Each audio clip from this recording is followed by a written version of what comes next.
بسم الله الرحمن الرحيم. الحمد لله رب العالمين، والصلاة والسلام على أشرف الأنبياء والمرسلين نبينا محمد وعلى آله وصحبه أجمعين، أما بعد.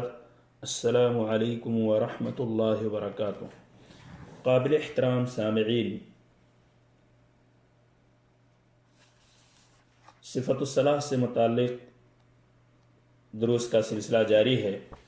آج کے اس درس میں مسئلہ نمبر 223، 224، 225، 226، 227 اور 228 یہ تمام مسائل بالاختصار پیش کیے جائیں گے۔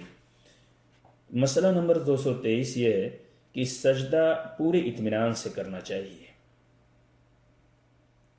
مسئلہ نمبر 224، سجدے میں بازو زمین پر بچھانے نہیں چاہیے۔ کتنے نمازیوں کو آپ دیکھیں گے کہ وہ اپنے سجدے میں اطمینان نہیں رکھتے ہیں، سجدہ کرتے ہیں تو زمین پہ بالکل دونوں بازو بچھا ہوا نظر آتا ہے، جبکہ انس بن مالک رضی اللہ تعالیٰ عنہ سے حدیث مروی ہے جو متفق علیہ ہے، عن انس رضی اللہ عنہ قال قال رسول اللہ صلی اللہ علیہ وسلم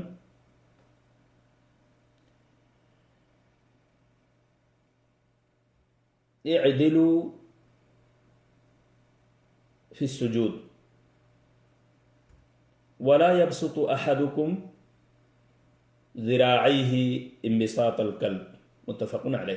حضرت انس رضی اللہ تعالیٰ عنہ فرماتے ہیں، کہتے ہیں کہ رسول اللہ صلی اللہ علیہ وسلم نے فرمایا، سجدہ اطمینان سے کرو اور تم میں سے کوئی بھی سجدے میں اپنے بازو کتے کی طرح نہ بچھائے۔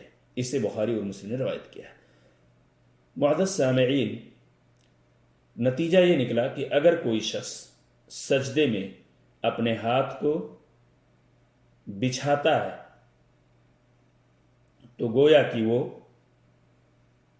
کتے کی بازو کی طرح اس نے اپنے بازو کو بچھایا، اور یہ اللہ کے رسول صلی اللہ علیہ وسلم نے اس کو منع فرمایا ہے۔ مسئلہ نمبر 225، سجدے میں ران پیٹ سے علیحدہ رکھنی چاہیے۔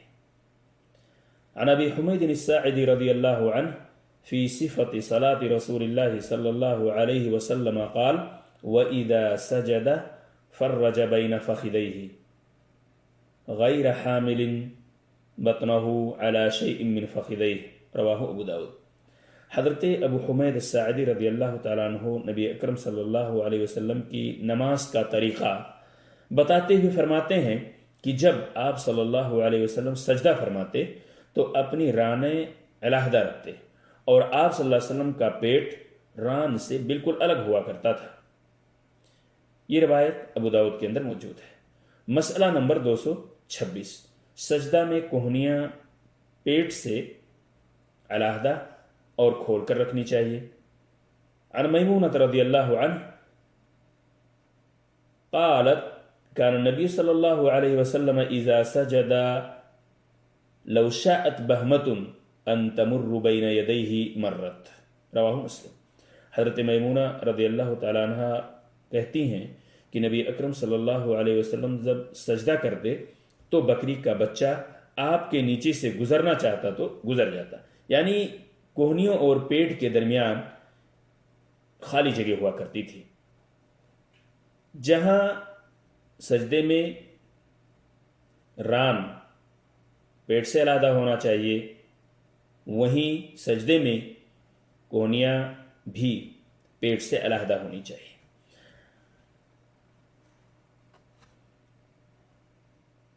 مسئلہ نمبر 227، سجدے میں دونوں ہاتھ کندھوں کے برابر رہنی چاہیے۔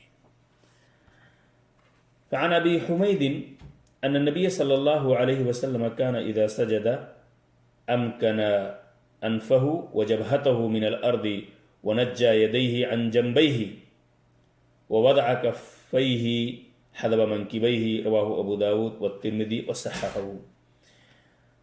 حضرت ابو حمید رضی اللہ تعالیٰ عنہ فرماتے ہیں کہ نبی اکرم صلی اللہ علیہ وسلم سجدہ میں اپنی ناک اور پیشانی زمین کے ساتھ لگاتے اور ہاتھ اور پہلو سے الگ رکھتے، یعنی اپنے ہاتھ کو اللہ کے رسول صلی اللہ علیہ وسلم اپنے پہلوؤں سے الگ رکھتے اور ہاتھ کندھوں کے برابر رکھتے. اسے ابو داؤد و ترمذی نے روایت کیا ہے. مسئلہ نمبر 228. سجدے میں پاؤں کی انگلیاں قبلہ رخ رہنی چاہیے. آپ دیکھیں گے بہت سارے ایسے نمازی ہیں جو حالت سجدہ میں اپنے دونوں ہاتھوں کو کبھی سر کے پاس رکھتے ہیں، کبھی پیٹ کے پاس رکھتے ہیں، جبکہ سجدے میں دونوں ہاتھ کندھوں کے برابر رہنی چاہیے. وہیں سجدے میں پاؤں کی انگلیاں کتنے ایسے نمازی ہیں جو قبلہ رخ نہیں رکھتے ہیں، جبکہ ابو حمید رضی اللہ تعالیٰ عنہ ہی سے مروی روایت ہے عن نبی صلی اللہ علیہ وسلم یستقبل باطراف رجلیہ القبلۃ رواہ البخاری. حضرت ابو حمید رضی اللہ تعالیٰ عنہ نبی اکرم صلی اللہ علیہ وسلم سے روایت کرتے ہیں کہ حضور اکرم صلی اللہ علیہ وسلم سجدے میں پاؤں کی انگلیاں قبلہ رخ رکھتے تھے. اسے بخاری نے روایت کیا ہے. اللہ تبارک تعالیٰ سے دعا ہے کہ اللہ تعالیٰ ہم سب کو نبی اکرم صلی اللہ علیہ وسلم کے فرمان پر عمل کرنے کی توفیق عطا فرمائے.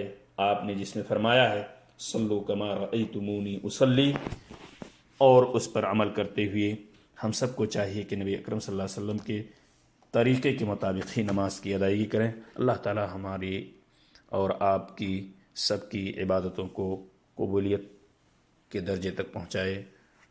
آمین. السلام علیکم ورحمۃ اللہ وبرکاتہ.